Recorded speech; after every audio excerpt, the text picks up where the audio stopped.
Character profile, President Sephiroth.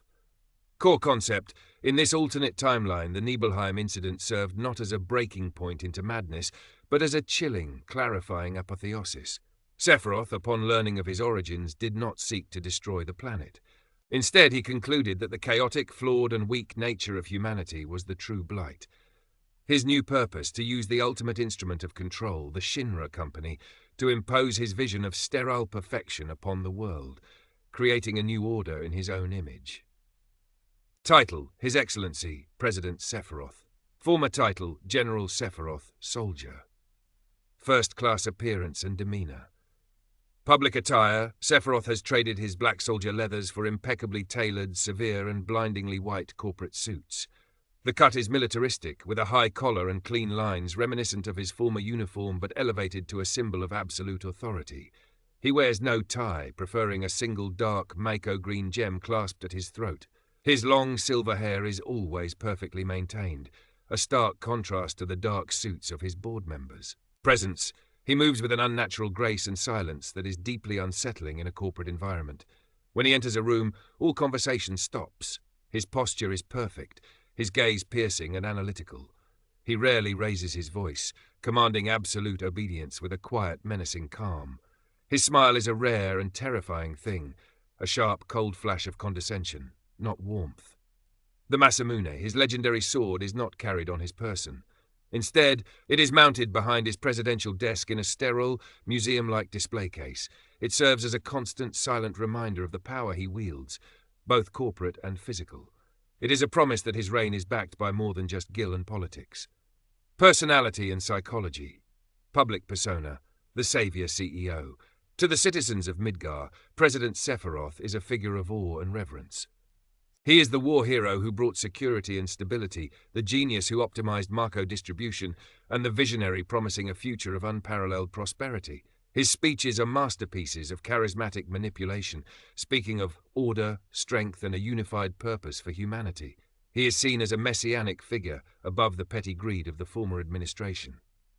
Private persona, the perfectionist tyrant. In private, the mask falls away.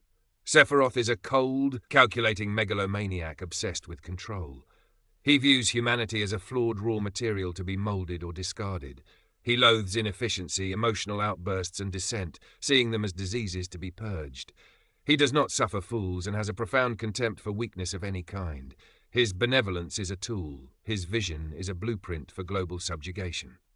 Core motivation, the Genova Synthesis Project. Sephiroth's ultimate goal is not the destruction of the planet, but its ascension. He believes that by subtly and systematically introducing controlled strains of Genova cells into the population via the Mako supply and public services, vaccinations, nutrient supplements, he can perfect humanity. He seeks to eliminate flaws, create a psychic link that he can command, and forge a new, superior race with himself as its God-Emperor. He is not a destroyer, he is a terrifyingly patient and methodical creator. Administration, and the new Shinra President Sephiroth's Shinra is a different beast from the one run by his predecessor. It is more efficient, more disciplined, and infinitely more dangerous. Shinra headquarters. The building has been renovated. The gaudy gold and opulence are gone, replaced with white marble, polished black steel, and glowing green Mako conduits. The aesthetic is sterile, minimalist, and monumental, like a corporate temple. The board. The old, corrupt department heads like Heidegger and Scarlet are kept on a very short leash. Their ambition and cruelty are useful tools, but they are constantly reminded that they are utterly disposable. Any step out of line is met with a quiet, terrifyingly personal threat. Department of Public Security. Under Sephiroth, the military and soldier are not just a blunt instrument. They are a surgeon's scalpel. Operations are swift, silent, and brutal. Dissent is crushed before it can begin. The Turks are now his personal Praetorian Guard, reporting directly and only to him. Department of Science. Hojo is both Sephiroth's most valuable asset and his most unstable tool. Sephiroth allows the scientists' depraved experiments to continue, but directs their focus entirely towards the Genova Synthesis Project. Hojo is fascinated and terrified by his perfect creation, having become his master. Public policy, the Aegis Initiative. Sephiroth has implemented city-wide programs promising safety, clean energy, and prosperity. In reality, these initiatives are a front for mass surveillance, data collection, and the initial subtle distribution of Genova cells. The Shinra Public Health Service is his primary vector for this. Relationships with key characters. Avalanche, he does not see them as freedom fighters or even eco-terrorists. He sees them as a biological contaminant, a chaotic, imperfect element that must be sterilized from his perfectly ordered system. His approach to them is not one of anger, but of clinical extermination. Cloud Strife, a ghost from his past and a deep personal insult to his perfection. Cloud is a failed experiment who somehow survived. He is an anomaly, a glitch in the system. Sephiroth's obsession with Cloud is not one of a rival, but of a master craftsman determined to find and eliminate a single, infuriating flaw in his grand creation.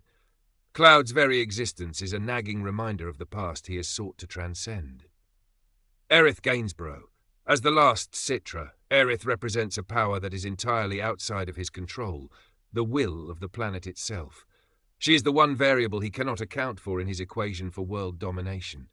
His primary goal concerning her would be capture and vivisection, to understand and either co-opt or neutralize the power of the life stream. She is the greatest threat to his synthesis project. Rufus Shinra, the deposed heir. Sephiroth outmaneuvered him completely, orchestrating a peaceful, corporate takeover that left Rufus exiled and powerless. Rufus is now a rogue element, funding resistance cells from the shadows, driven by a burning personal hatred for the man who stole his birthright. Sephiroth views him with detached amusement, a problem to be dealt with when it becomes convenient. Story hooks. The Gilded Cage. Midgar is safer and more prosperous than ever, but its citizens are slowly losing their free will. Avalanche's mission becomes less about saving the planet and more about waking up a populace that doesn't even know it's being enslaved. The perfect lie. The party must find a way to expose the truth of the Genova synthesis project to the world, turning Sephiroth's public image as a savior against him. The cracks in the facade. As the party's resistance grows, Sephiroth is forced to exert more direct control. The calm, presidential veneer begins to crack, revealing the god-complex and terrifying power of the one-winged angel beneath the white suit. The final confrontation might not be in the northern crater, but in the heart of the Shinra Tower, with the fate of a perfected humanity hanging in the balance.